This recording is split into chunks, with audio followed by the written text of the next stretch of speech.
LCP, Assemblée nationale, en partenariat avec la MGEN, présente État de santé.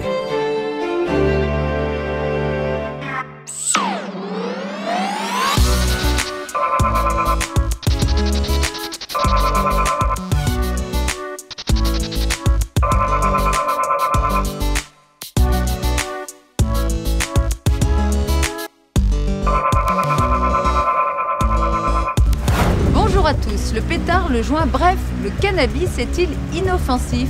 Eh bien, pas du tout. Et pourtant, depuis les années 90, la consommation s'est considérablement banalisée.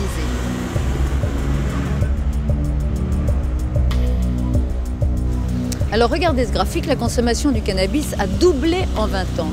Et les jeunes Français sont devenus les plus gros consommateurs en Europe. Et quand on interroge les 15-16 ans, un quart d'entre eux avouent avoir fumé au moins une fois le mois précédent.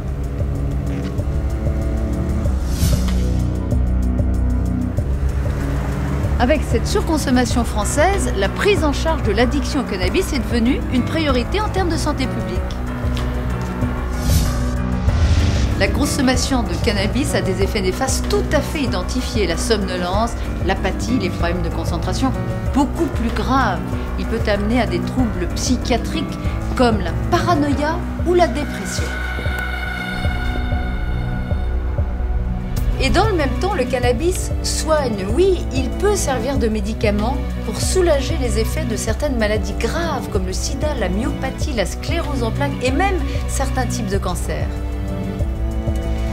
Dans ces conditions, faut-il continuer à interdire le cannabis ou alors l'autoriser dans certains cas? Mais dans le même temps, comment prévenir la surconsommation chez les jeunes? De tout cela, on va parler dans un instant avec le professeur Benyamina.